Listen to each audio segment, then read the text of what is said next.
Owen Wilson, welcome to The Business. Thanks, Rachel. Owen, the government has shut down open houses. It's also banned public auctions. People are concerned about their futures. They're keeping their wallets shut. This obviously isn't great news for REA Group. Look, it's the reality that the way the property market works is going to change in the short term. We had anticipated the shutdown of open for inspection some time ago. All of us in this country have to play a part in flattening the curve.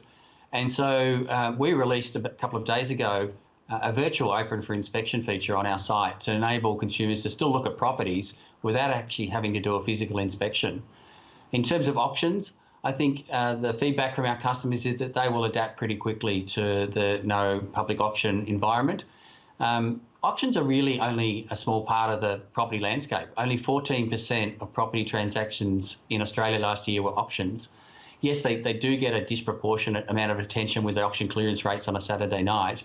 But the reality is, even in Melbourne and Sydney, there's still a small portion of property transactions. A CoreLogic survey of real estates this week showed that a third of them have seen a 50% decline in both buyer inquiries and seller inquiries.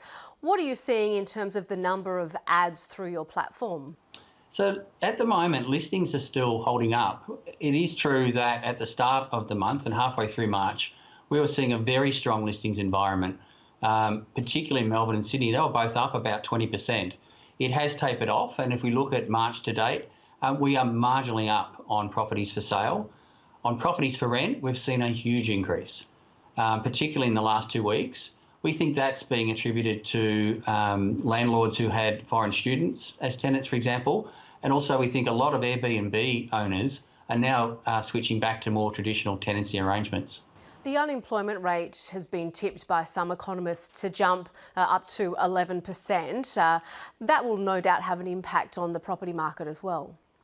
Unemployment and consumer confidence both have a factor to play on the property market, and we've seen the consumer confidence numbers fall dramatically in the past 3 weeks.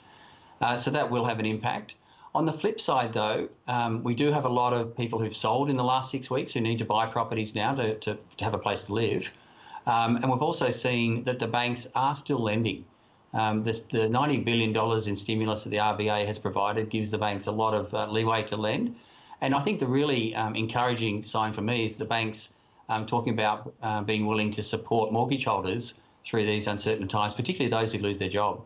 A third of Australians rent the home that they live in. What do you think the government needs to be doing to provide assistance to those people?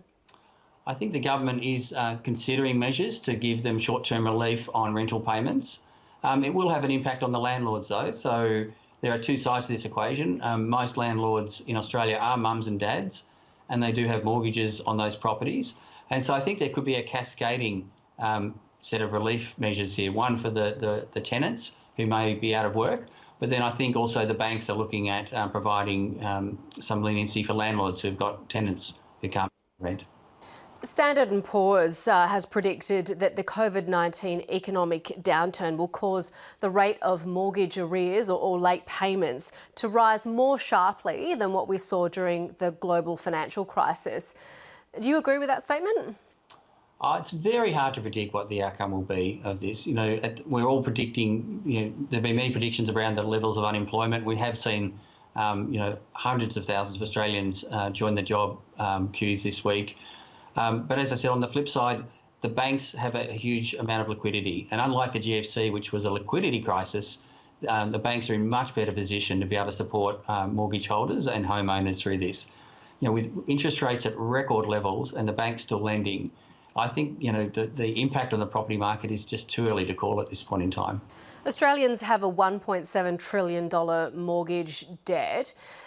Do you think that the announcements made by the government to help people who have a mortgage are sufficient, or would you like to see something like what we've seen in other countries where there have been freezes on mortgage repayments? I think that the measures at this point in time are sufficient. I think we are a long way from having to go to the levels that we've seen in some other countries. And it's fair to say that the countries who brought in those those stricter measures have had a much bigger impact from the virus. Places like Italy, France, etc. I would hope that the measures that we're taking as a community to flatten the curve would prevent us having to go to those levels of measures. We've heard about a lot of job losses across various sectors, particularly in the last week. Are you concerned that real estate agents, or some, may face a similar fate? Look, a lot of the real estate agents are small business operators themselves, and in a world where there are drops in listings and drops in property transactions, that will affect their income, no doubt. We've brought in some measures to support our customers in this regard, and we have more measures that we're looking to announce next week. We've deferred price increases. We're looking at holidays on our subscriptions. We've brought in measures around listings to try and encourage vendors to sell in this market. Vendors can now have 2 goes at listing with us for free to try and give them the confidence to go to market, because there are still buyers out there. That's absolutely the case. But there are real estate agents who will do it tough over the coming months, and we are looking to bring in some measures to support them. Owen Wilson, great to talk to you on The Business. Thank you. Thanks, Rachel.